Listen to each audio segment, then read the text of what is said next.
Muy bien, bienvenidos a este video en el cual vamos a hacer una breve, pero muy breve introducción a lo que es la investigación de operaciones. Digo muy breve porque en este campo de la investigación de operaciones se puede hablar mucho. De hecho, hay textos de miles de páginas sobre el tema y sería prácticamente imposible poder desarrollar toda esa temática en un video.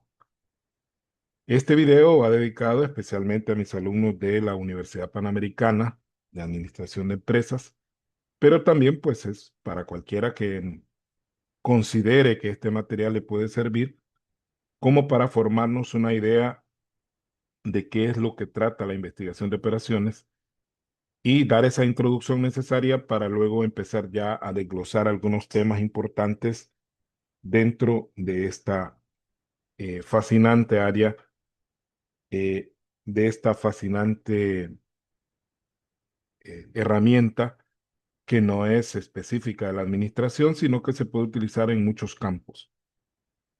Así que, sin más preámbulo, vamos a iniciar hablando un poco de los antecedentes de la investigación de operaciones.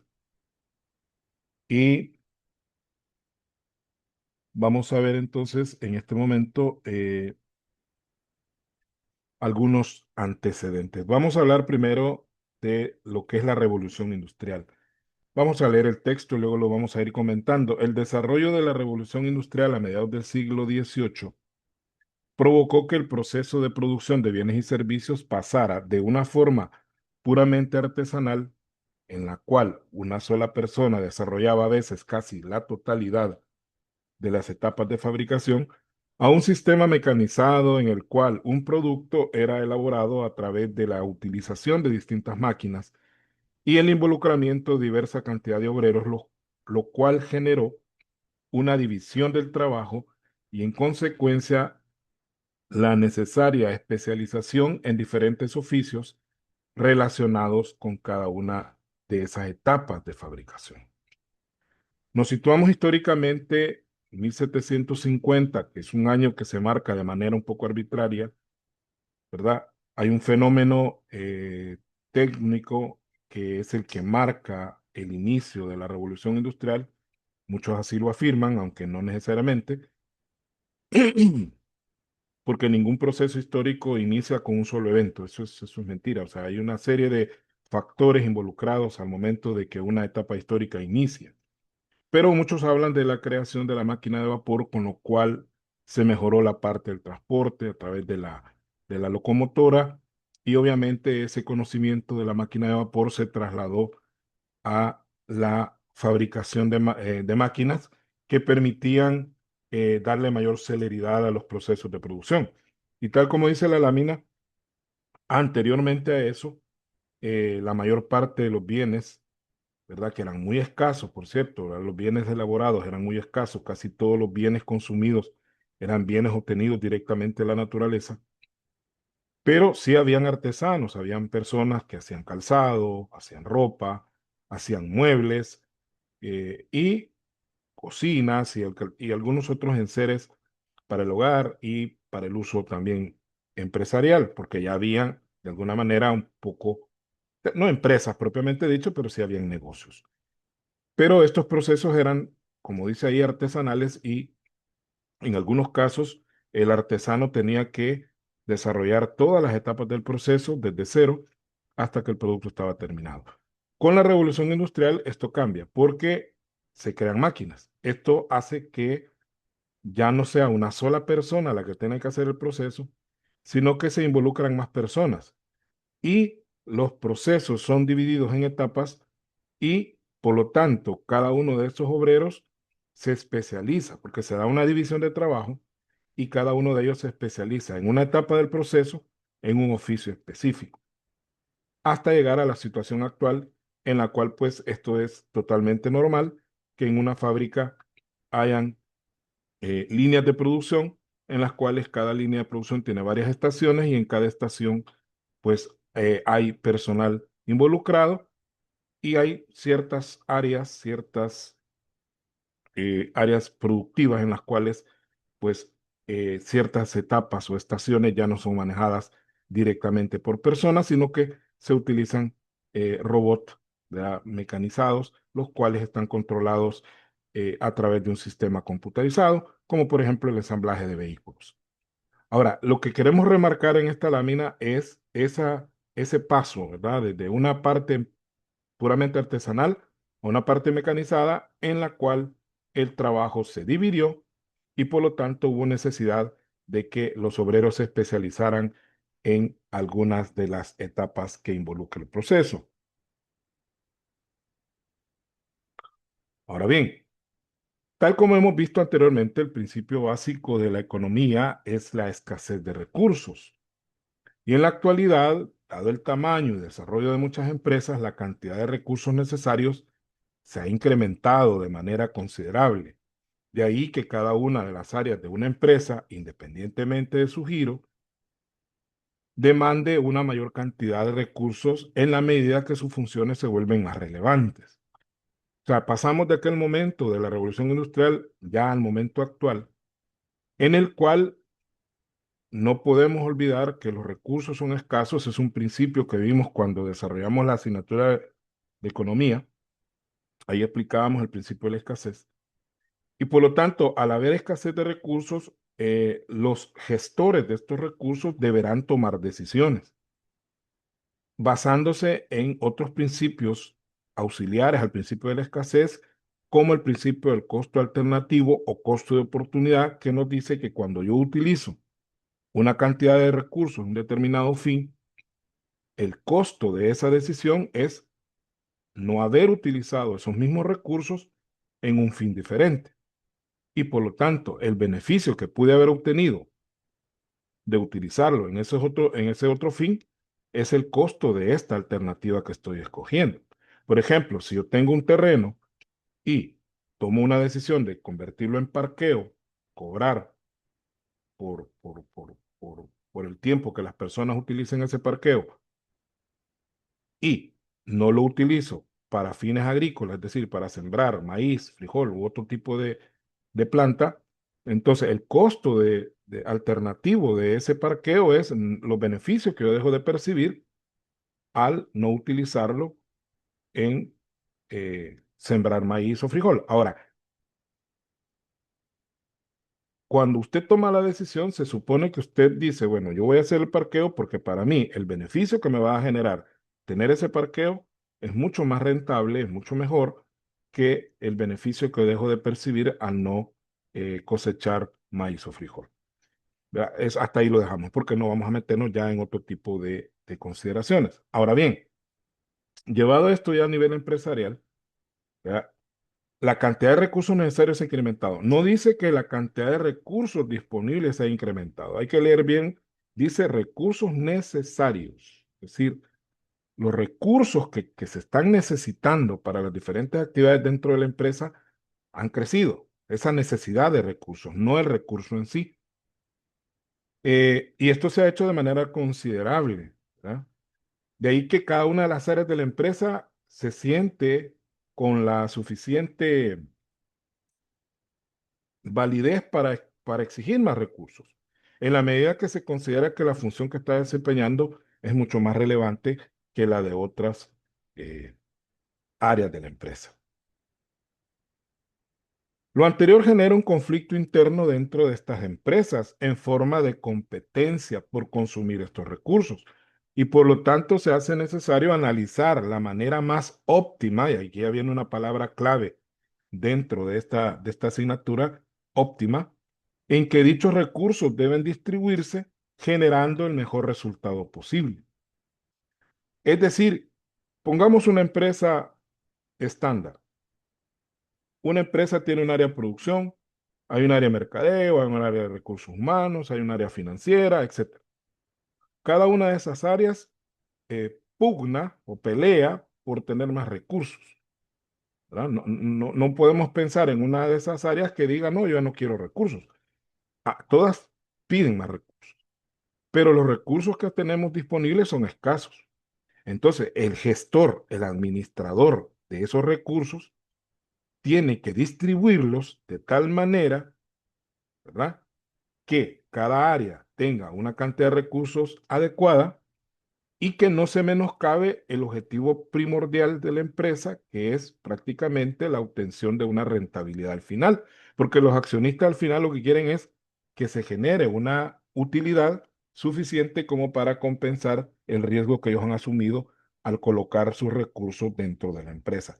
Por lo tanto, es este el centro, esta parte que tenemos ahorita en pantalla, es el centro alrededor del cual gira la investigación de operaciones.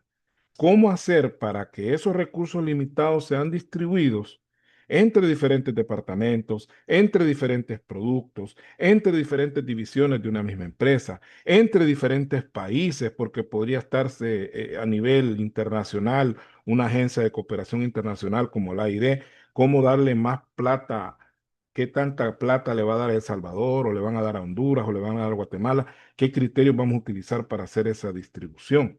O un gobierno que decide si destina más recursos a educación o más recursos a seguridad, porque sabe que no puede darle a ambas áreas la mayor cantidad de recursos, entonces debe optar por una fórmula que permita distribuir esos recursos y que al final se genere el mejor resultado posible.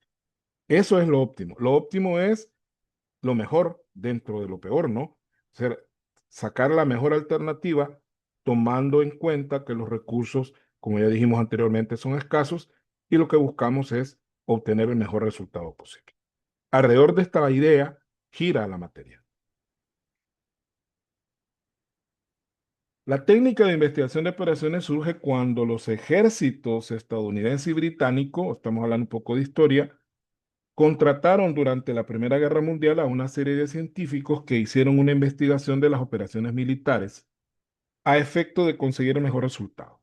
Este proceso fue todo un éxito, ya que al final ambos países ganaron la guerra, entre comillas, ¿no? Porque las guerras nunca las gana nadie. Las guerras siempre generan costos sociales, costos humanos, y si tomamos en cuenta eso y de todos los bandos, ¿no? No es que el que ganó no tuvo muertos, ¿verdad? Todos aportaron vidas, aportaron infraestructura destruida. En el caso de la Primera Guerra Mundial, quizás eh, Estados Unidos fue el que menos salió perjudicado en cuanto a su infraestructura, ¿verdad? Porque no se peleó en su territorio, pero los demás países sí pusieron personas, murieron personas, destruyeron la economía de muchos de esos países, quedó totalmente en coma, eh, no solo por la destrucción, sino por todo el dreno de recursos hacia la guerra, ¿no?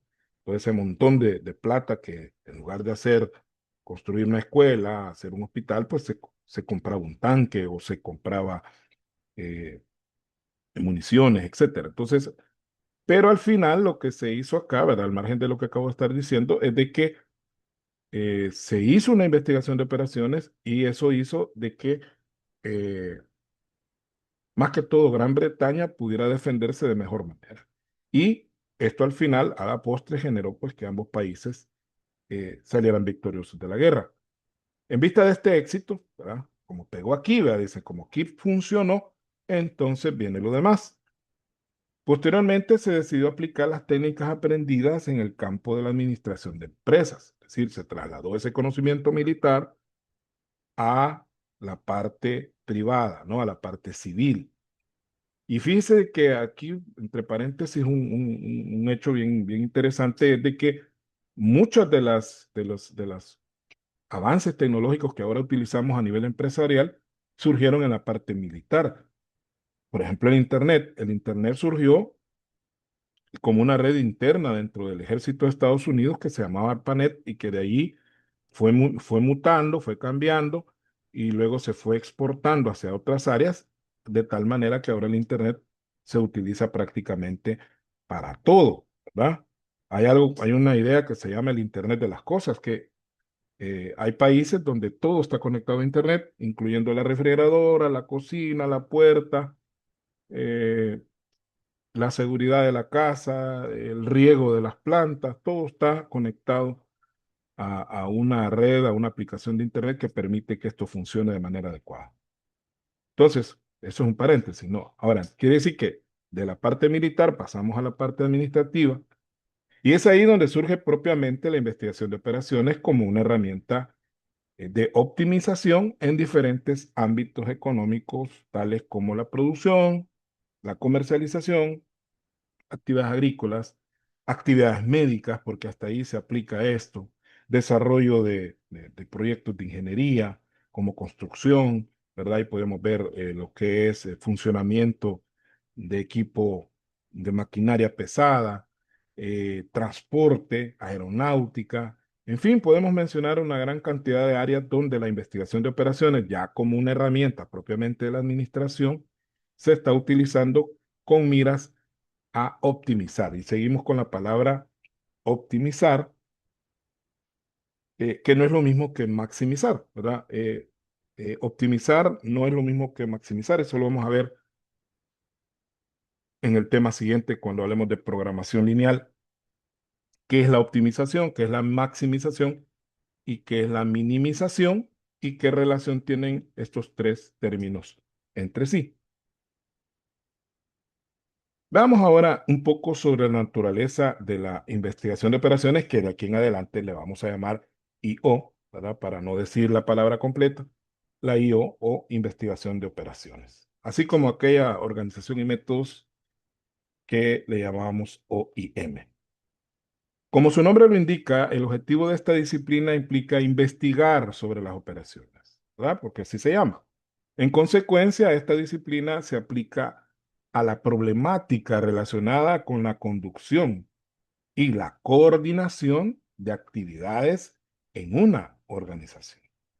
O sea, se aplica a esa problemática cotidiana, porque es de todos los días, en el cual nosotros tenemos que tomar decisiones sobre cómo estamos conduciendo y cómo coordinamos las actividades dentro de la empresa, dentro del colegio, dentro de la universidad, dentro del gobierno, dentro de la iglesia, dentro de cualquier organización que maneje recursos, ¿no? Porque no vamos a circunscribir la investigación de operaciones únicamente a aspectos de empresas, ni mucho menos solo a empresas industriales o fabriles donde se producen bienes y servicios, sino que a cualquier organización en la cual haya recursos y que necesitemos de alguna manera distribuirlos de manera mucho más adecuada. En esencia, la naturaleza de la organización es irrelevante, ¿verdad? O sea, no implica, o sea, no necesariamente tiene que ser un tipo determinado de, de, de, de entidad, eso ya lo acabo de decir, por lo cual la IO ha sido aplicada de manera extensa en áreas tan diversas como ya mencionamos, transportes, aeronáutica, producción, comercialización, actividades agrícolas, etcétera. La IO incluye el término investigación en el nombre, porque utiliza un enfoque similar al que se aplica en áreas científicas establecidas. O sea, estamos hablando de investigación científica, no de investigación como la de la policía, cosas así, sino una investigación científica, ¿verdad? Donde le vamos a dar cierto nivel de rigor científico, no un rigor así, ¿verdad? Tan como se podría dar en la ciencia pura. Sí, creo que estamos hablando de una especie de pseudociencia. Cuando decimos pseudociencia, yo sé que pseudo es falso, ciencia, conocimiento, pero no estamos hablando, cuando decimos pseudociencia, no estamos eh, diciendo que sea una ciencia falsa, sino que no llega a esa categoría, pero sí tiene características basadas en el método científico, ¿verdad? Que deben ser enfrentados, ¿verdad? Diversos problemas que debemos enfrentar. Pero en ocasiones se usa el término management science o ciencia de la administración como sinónimo de investigación de operaciones. Es decir, en algunos casos así lo vamos a encontrar como ciencia de la administración o management science.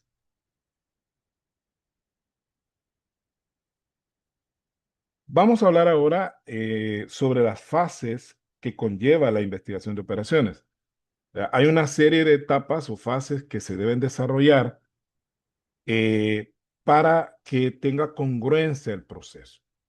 Quiero aclarar de que no en todos los casos se van a aplicar todas las etapas o todas las fases, todo va a depender del tipo de problema y de las condiciones que ese mismo problema nos plantee. habrán problemas en los cuales tengamos mayor acceso a información y habrán otras probablemente donde no haya mucha información disponible. Y eso va a hacer que algunas de las etapas que vamos a desarrollar tengan que ser más amplias o que deban repetirse en algún momento, es decir, volver a esa etapa, aunque ya hayamos avanzado con otras etapas en el proceso.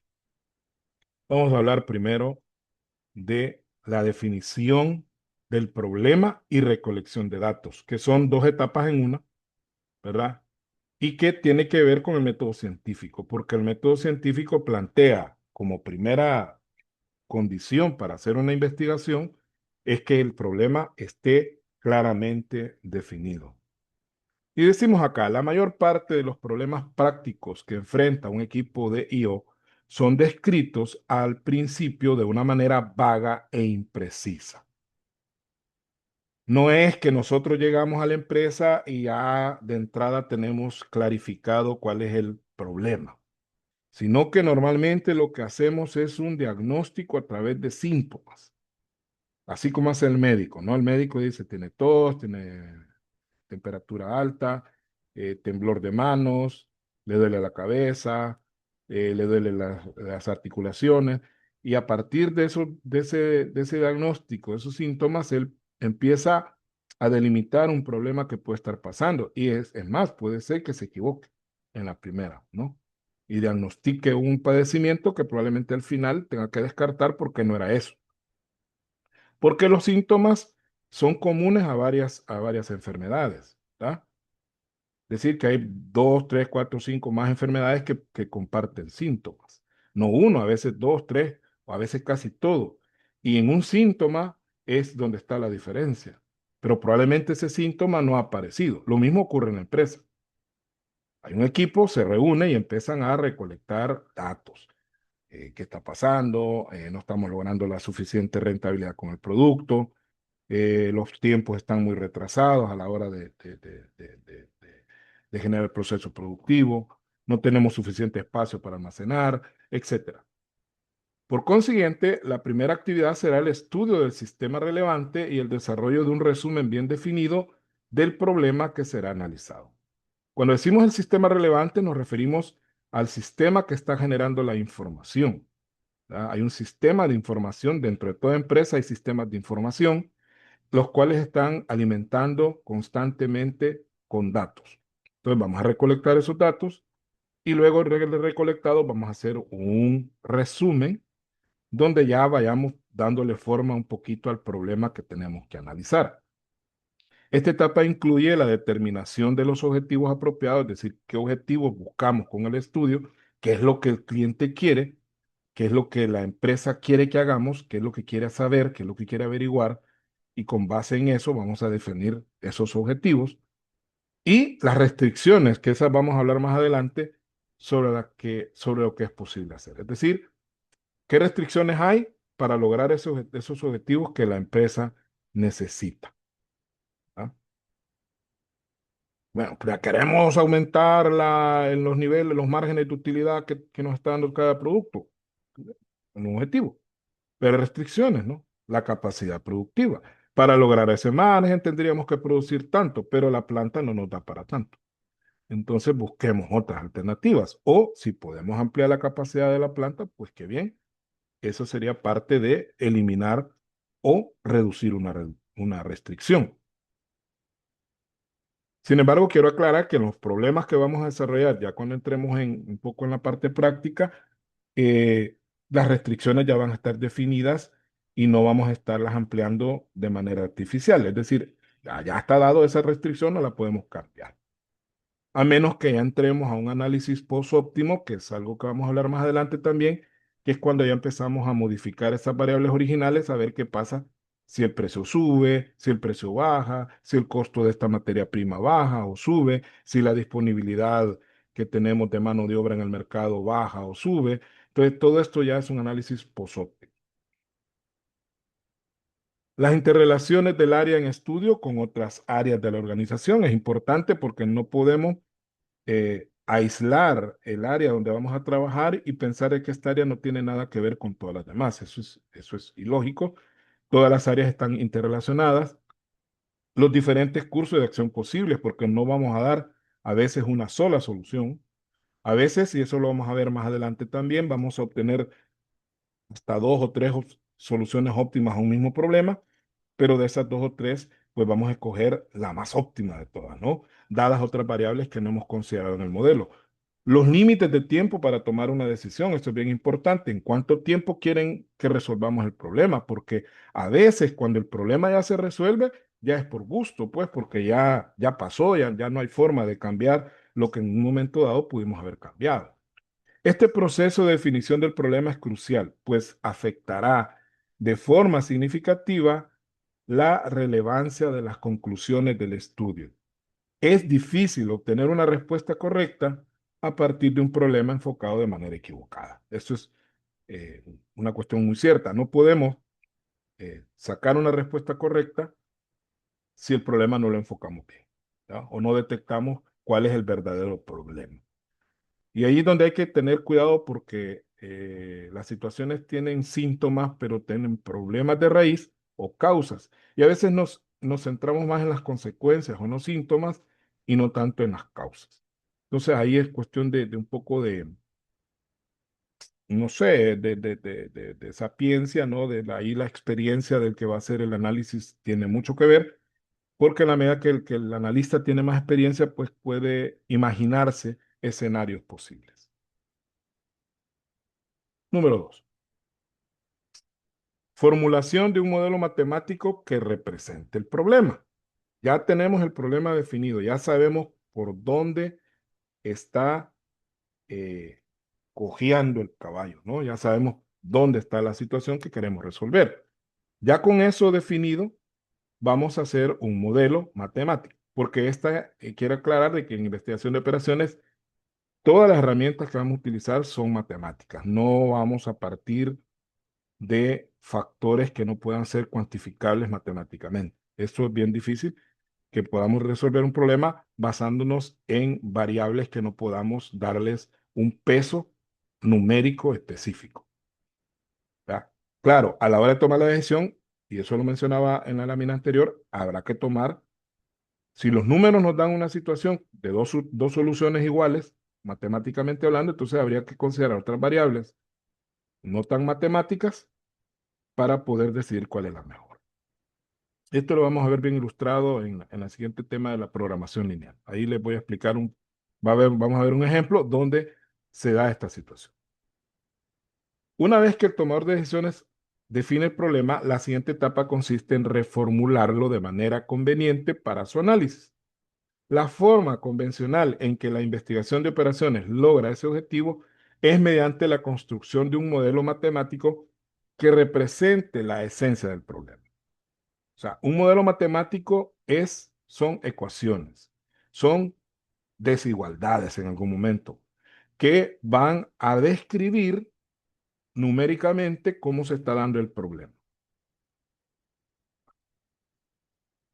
Por ejemplo, si nosotros queremos decidir entre qué cantidad de producto A y producto B debemos fabricar para maximizar nuestras ganancias, pues obviamente esto lo vamos a establecer a través de una función objetivo, donde vamos a establecer esa mezcla de producto A y B que debemos fabricar para obtener este determinado nivel de, de ganancia.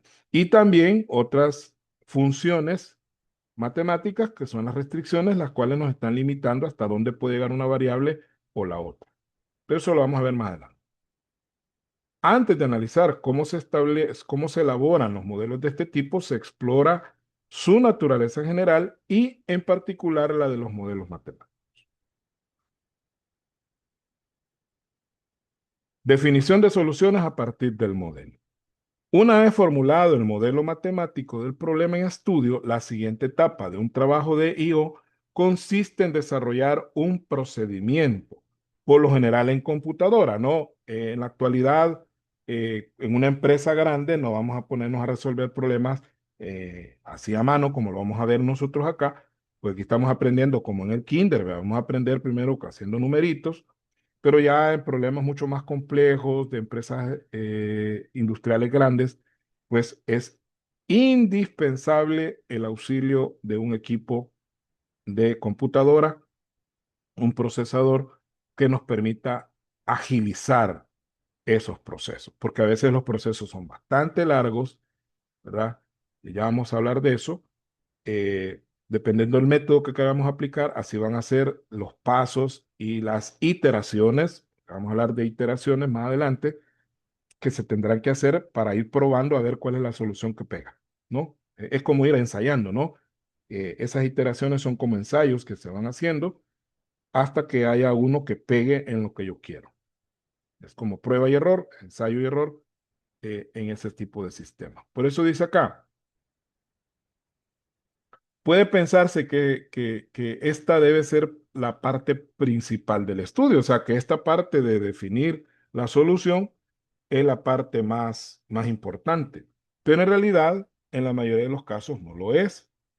De hecho, a veces esta es una etapa bastante sencilla en la que se aplica uno de los dos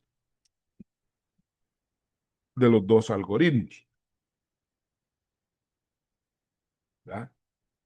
Que son los procedimientos iterativos de solución. Es decir, cuando decimos algoritmos, nos referimos a esa serie de pasos que vamos a desarrollar para poder resolver el problema. Ya sea que lo hagamos de manera manual o semi-manual, porque puede ser semi-manual, es decir, yo lo hago parte a mano, pero lo hago en una hoja de Excel, es semi-manual porque no es totalmente computarizado, y hasta programas más, mucho más avanzados de programación lineal que ya existen, ¿no? Donde solo meto los datos y el sistema hace todo el trabajito, toda la carpintería, como decía mi profesor de contabilidad, hasta obtener una solución, ¿verdad? En una computadora mediante el uso de algunos de los paquetes de software disponibles. Para el investigador de operaciones experimentado, encontrar la solución es la parte divertida, es decir, la parte bonita del número, mientras que el verdadero trabajo se encuentra en las etapas anteriores y en las subsecuentes. Es decir, antes de esto tuvimos que quebrarnos la cabeza para definir el problema, para poder crear el modelo matemático. Ya en esta parte ponemos a prueba el modelo, pero igual sigue quebrándonos la cabeza porque a partir de ese modelo hay que hacer más análisis, ¿no? Análisis posteriores para ver si el sistema realmente está a prueba de fallas. Y aquí viene la parte 4, la prueba del modelo. Ya está hecho el modelo, probemos. En algunos aspectos, la elaboración de un modelo matemático grande es análogo al desarrollo de un programa de computadora grande. Es decir, es como hacer un programa en una computadora grande, eh, y en algunos aspectos así es, ¿no? O sea, elaborar el modelo es hacer un programa en la computadora. Cuando se completa la primera versión, ¿verdad? O sea, ya se tiene el prototipo del modelo, es inevitable que contenga muchas fallas. Es decir, todos los modelos fallan, ¿verdad? Resolvemos un problema, pum, nos resulta otro por allá, resolvemos ese otro problema, pum, resulta otro problema por allá. Y vamos haciendo lo que decíamos hace un rato, ensayo y error, prueba y error, de tal manera que vamos descubriendo fallas y las vamos tratando de resolver. El programa debe ser probado de manera exhaustiva, es decir, al detallito, ¿verdad? No así en forma muy pasajera, sino ir viendo los detalles para tratar de encontrar y corregir tantas fallas como sea posible. Es decir, no vamos a descubrir el 100% de las fallas, pero sí la mayor parte de ellas. Con el tiempo, después de una larga serie de programas mejorados, el programador o equipo de programación concluye que el programa actual proporciona, en general, ¿verdad?, dentro de una razonabilidad, resultados razonablemente válidos. No son al 100% válidos, pero sí dentro de los márgenes de error tolerables, pues se puede considerar que estamos a un 95% libre de errores o un 98% libre de errores. Entonces es válido que se valide ese modelo como apropiado. Aunque sin duda quedarán algunas fallas ocultas, ¿verdad? Eso es de siempre. En cualquier actividad humana siempre van a quedar fallas y quizás nunca sean detectadas, ¿verdad? Porque a la larga no es que se busque un modelo que nos pega al centavo con las cosas, sino que nos dé una solución adecuada dentro de márgenes de tolerancia que podamos manejar. no es una solución 100% efectiva, sino una solución que tenga una efectividad óptima, o sea, adecuada a lo que yo quiero. Se habrá eliminado la cantidad suficiente de problemas mayores como para que su utilización sea confiable. Es decir, van a haber errorcitos, pero esos errores no van a poner en riesgo los resultados que se están obteniendo de ese modelo. Luego viene la parte, ya tenemos el modelo afinado, vamos a prepararnos para aplicarlo ya a la realidad, porque hasta este punto lo que hemos hecho es jugar, ¿no? Jugar, meterle datos, datos un poco hipotéticos y nos va a ir dando resultados hipotéticos. ¿Qué pasa después de completar la etapa de pruebas y desarrollar un modelo aceptable? Si el modelo va a usarse varias veces, el siguiente paso es instalar un sistema bien documentado para aplicarlo según lo establecido por la administración. Hay que instalarlo en un equipo de computación con toda la base de información que pueda estarse sacando de la misma empresa, porque la misma empresa es la que nos va a generar los datos como niveles de inventario, costos de producción, precios de venta, todo eso son insumos que van a entrar al sistema. Este sistema debe incorporar el modelo y el procedimiento de solución, que incluye el análisis post-óptimo y los procedimientos operativos para su implantación. Cuando decimos análisis post-óptimo, es lo que habíamos hablado hace un rato. Es ver ya dentro del modelo, ya el modelo está establecido, entonces cambiemos variables. Veamos qué pasa si el precio sube, qué pasa si el costo de la materia prima baja, qué pasa si los tiempos de producción se acortan o se alargan dependiendo de lo que esté pasando. En fin, le vamos a ir cambiando valores a las variables para ver cómo se comporta el sistema con esas modificaciones en las variables, porque de esa manera podemos garantizar que el modelo nos va a servir hoy, pero también nos va a seguir sirviendo mañana y pasado mañana. Es decir, que en el futuro el modelo que hemos diseñado va a ser siempre funcional. Así, aun cuando cambie el personal, el sistema puede ser consultado de manera periódica para proporcionar una solución numérica específica. Es decir, no importará que el tiempo pase, el sistema siempre va a estar vigente.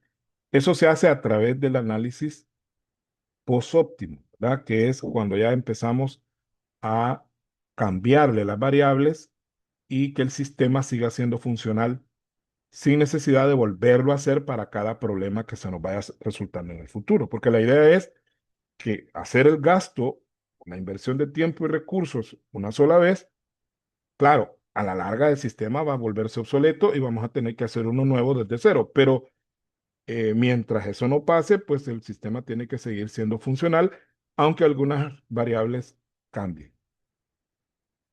Y llegamos a la etapa 6, que es la implementación. Una vez desarrollado el sistema para aplicar el modelo, la última etapa de un estudio de IO es implementarlo según lo haya establecido la administración. Desde la administración dirá en qué momento y en qué lugar, en qué espacio el sistema va a funcionar y con qué tipo de herramientas va a funcionar. Esta etapa es crítica, pues solo aquí se considerarán, o perdón, se cosecharán los beneficios del estudio. Es ahí donde la empresa va a empezar a recuperar esa inversión que hizo en pagarle toda esa plata a esos analistas, eh, en esa inversión que se hizo en todo ese equipo tan caro de computación, y entonces vamos a empezar a cosechar los resultados de ese esfuerzo. Por lo tanto, es importante que el equipo de IO participe para asegurar que las soluciones del modelo se traduzcan con exactitud en un procedimiento operativo. Es decir, que no es que nosotros como equipo de IO vamos a establecer el sistema, lo vamos a dar implantado y nos vamos a ir, sino que tenemos que darle lo que se conoce como una etapa de seguimiento para que el sistema siga funcionando correctamente. Y para corregir defectos en la solución que se presenten en cualquier momento, porque puede darnos algún tipo de error. Puede darnos alguna solución que sea imposible. Bueno, ¿y esto qué pasa? No, esta solución no es viable. ¿Por qué nos está dando esta solución? Revisemos el modelo y ahí pueden surgir las fallas que pasamos por alto en las etapas anteriores, ¿no? Esas fallas que dejamos por alto pueden surgir en algún momento. Porque matemáticamente hablando, las funciones se comportan, muchas funciones se comportan de tal manera que en ciertos rangos de información los resultados son consistentes, pero pasando de cierto punto numérico, el valor se dispara, el valor se vuelve una anomalía. Entonces, todo eso hay que estar pendiente para irle dando seguimiento y revisar esa situación. Bien, muchas gracias por su atención. Este es el primer video de la asignatura. Espero que les sirva de algo y para mis alumnos de la UPAN, pues de este video vamos a hacer una prueba para el laboratorio 1, ¿verdad? Así que de una vez se los dejo avisado. Vamos a hacer un pequeño cuestionario basado en la presentación que la voy a subir a Classroom junto con el video. Así que muchas gracias por todo y cuídense.